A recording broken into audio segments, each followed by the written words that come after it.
বন্ধুরা, তোমরা কেমন আছো? আবার তোমাদের সামনে আর একটা ভিডিও নিয়ে চলে এলাম। আমরা খাওয়া দাওয়া করে বেরিয়ে পড়লাম পঞ্চলিঙ্গেশ্বর মন্দিরে। গাড়িতে রয়েছি আমি, আমার শ্বশুরমশাই, আমার মেয়ে, আমার জায়ের মেয়ে। দেখতেই পাচ্ছ আমার ছেলে গাড়ি চালাচ্ছে। অনেকটা পথ আমাদের যেতে হবে, প্রায় 100 কিলোমিটার। মন্দিরটা হচ্ছে পুরো পাহাড়ের ওপর। মন্দিরে যাবার আগে গাড়ি দাঁড় করানো হয়, প্রায় 5 কিলোমিটার পথ হেঁটে যেতে হয়। অত দূর তো গাড়ি যেতে দেওয়া যায় না, সেই জন্য ওখানে একটা পার্কিং আছে। সেই পার্কিং করে আমরা হাঁটতে শুরু করলাম সবাই মিলে। 5 কিলোমিটার হেঁটে যাবার পর ওখানে একটা গেট আছে। গেটে 5 টাকা করে টিকিট লাগে। সেই টিকিট কেটে আমরা 350 সিঁড়ি বেয়ে আস্তে আস্তে ওপরের দিকে রওনা হলাম।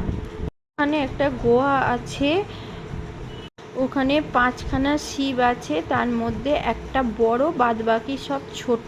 ওখানে শুয়ে পড়ে জলের তলায় হাত দিয়ে প্রণাম করতে হয়। প্রথমে ডান পা দিতে হয়, তারপরে বাঁ হাত দিয়ে ধরে শুয়ে পড়ে একেবারে মাথায় হাত দিয়ে আমরা ওই জল মাথার উপর ছিটিয়ে নিলাম।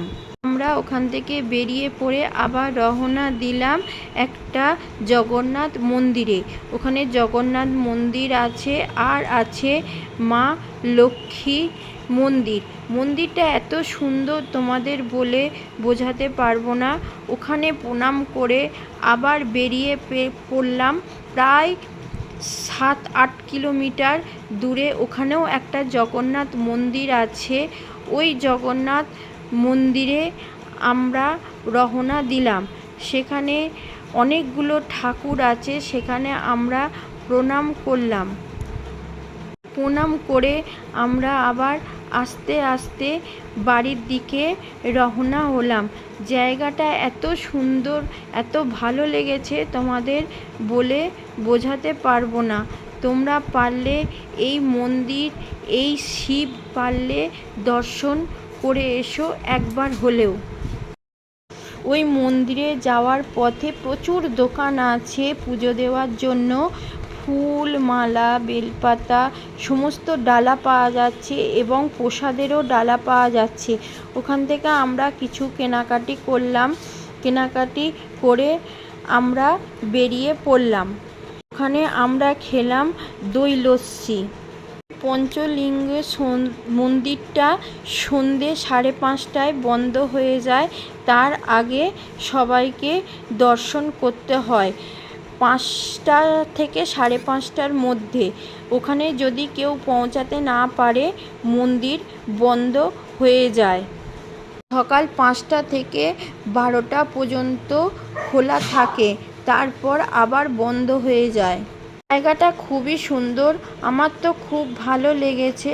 পারলে তোমরাও একবার ঘুরে এসো এই জায়গাটা, তোমাদেরও আশা করি খুব ভালো হবে। এই জায়গাটার নাম হচ্ছে, মন্দিরটা হচ্ছে উড়িষ্যার দিকে। এই ভিডিওটা যদি তোমাদের ভালো লেগে থাকে তাহলে তোমরা ইউটিউব থেকে দেখলে পরে চ্যানেলটা সাবস্ক্রাইব করো, লাইক করো, কমেন্ট করো। আর ফেসবুক থেকে দেখলে পরে পেজটা ফলো করো, লাইক করো, কমেন্ট করো, শেয়ার করো। আবার তোমাদের সামনে নতুন ভিডিও নিয়ে আসব। এই ভিডিওটা তোমরা পুরোটা দেখতে থাকো। Tata, bye bye. আবার পরের ভিডিওতে তোমাদের সাথে দেখা হচ্ছে।